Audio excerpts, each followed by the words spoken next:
Start here. The security company G4S has asked to appear before Parliament's Justice Portfolio Committee. It says it would like to address the Thabo Bester prison escape. Murderer and rapist Bester is believed to escape from the Mangaung Correctional Centre in May last year and is now on the run. Last year, Correctional Services reported that Bester's cell had caught fire and the body in it was burnt beyond recognition. At the time, it was understood that that was the body of Bester. Of course, we now know that it is not him who perished in that fire. eNCA senior reporter Silindelo Masikane following the story for us, joining us now. Slee, thank you so much for joining us. You know, the story is just not going away. No, so not much anytime talk, soon. so much conjecture. But as yet, any sign of where Bester might be? Look, I think we've seen some of the reports over the weekend in terms of what's been written about the possibility that Bester, possibly Dr. Nandipha, have fled the country, possibly into some of our neighboring SADC countries. Zimbabwe has been mentioned, Beitbridge border has been mentioned, but all of this information at this point is still unverified. It has not even been confirmed, but we might be actually getting perhaps some confirmation of some of the speculation tomorrow at that portfolio committee meeting. But it's been a week since that manhunt was launched. A lot of developments taking place last week in particular, where we saw Correctional Services invoking Section 112 of the Correctional Services Act, meaning they have taken complete control over Mangaung prison, meaning G4S essentially has been kicked out because they believe the director of G4S essentially lost control of that prison, and now they need to essentially restore law and order, right? So we've got that manhunt with Correctional Services and SAPS, and every time you just try and get any information out of them, they remain tight-lipped. They believe that any information in terms of telling the media about where they are with the investigation may compromise, you know, the possibility of rearresting Bester and finding those who assisted him with the escape, and of course hiding him for the past 10 months, essentially. So at this point, we're awaiting that portfolio committee meeting. My sources essentially are telling me that they are tracking, in particular, Dr. Nandipha. They believe that perhaps she may be the source that may be able to get them to Thabo Bester at this point, but not wanting to reveal too much in terms of how they are tracking her. But of course, we spoke to a legal expert, Sally, in terms of the liabilities. Who can essentially be held liable for this entire mess? And one of the experts says, case in point, definitely the Minister of Correctional Services as well as Justice. So let's just take a listen to some of that analysis. The Minister of Justice is not freed from this because these people were in a contractual relationship with them.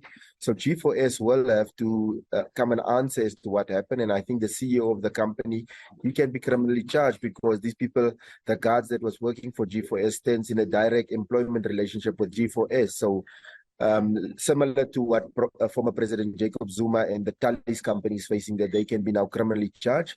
So I think the minister can also be criminally charged for his part that he played in the oversight role that was not fulfilled. Similar can G4S then also stand in the same role as Talis, that they can actually be held responsible for what has happened. And we hope that this doesn't happen, that one of the victims is further traumatized and terrorized by Thabo Bester, then they will also have a claim against the minister as well as G4S in various degrees, and this is based on what was discussed in the Car Michelle case. I mean, those are the big three questions, I think, is who must ultimately carry the can, where on earth is Thabo Bester, and then the third question is what is the identity of the body found in the cell? Any clues there?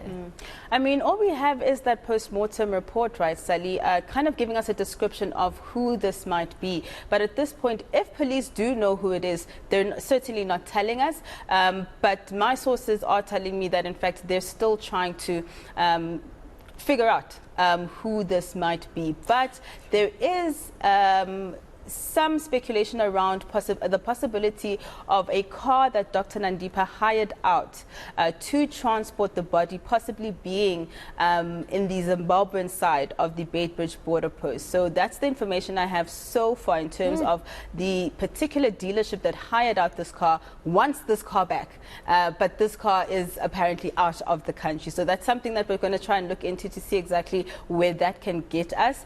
But what we're of course expecting tomorrow, I think MPs are going to want a lot of detail around investigations and where they are. So while authorities can dodge us in terms of the answers we're looking for, they certainly can't dodge the MPs. And of course, another leg to this, Sally, is Home Affairs. Home Affairs actually has some answering to do to this. So I think it would be interesting to see if Home Affairs is also summoned. We know that Bester has multiple identities. In fact, we're not even sure if Thabo Bester is his name. It's the one that was used in court, yes, but is it really his name? We don't know. We just know that he did steal an ID number and has been using that ID number to create multiple identities. So I think Home Affairs also has some accounting to do as well here.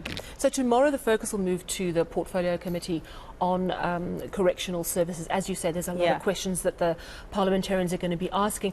Interesting. What do you make of the fact that G4S has come out this afternoon saying we haven't been invited? I mean, this is a company that has been, it's been like trying to get blood out of a stone, hasn't it? I know that you've been slogging away at this. And then they go, why weren't we invited to Parliament? I mean, one wonders why they weren't, but why they've come out at this point. What do you make of it? I think it's interesting because we know now that Section 112 has been invoked, and we know that this contract with G4S between correctional services and this private company was going to come to an end in 2026. Now that this has happened, we know following that media briefing from the Commissioner that they are consulting legally in terms of perhaps ending it sooner than 2026. So I don't think G4S in particular is going to take kindly to that. And from what I'm hearing, while the statement from Correctional Services is that G4S maintains that Bester died in that fire, G4S seems to think that no, that's not the understanding that we have, and we want to clarify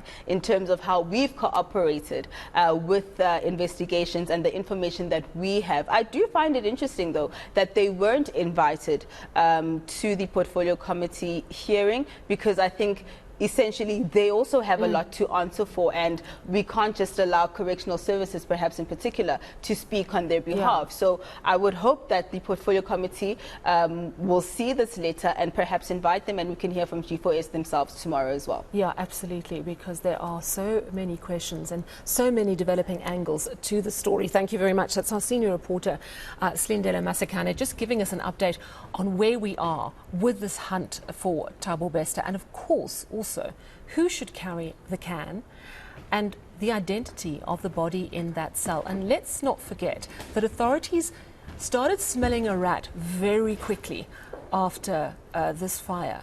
It's only come to light after the ground-up journalists started digging and publicized the story recently. But this is something that has been concerning authorities for quite some time now.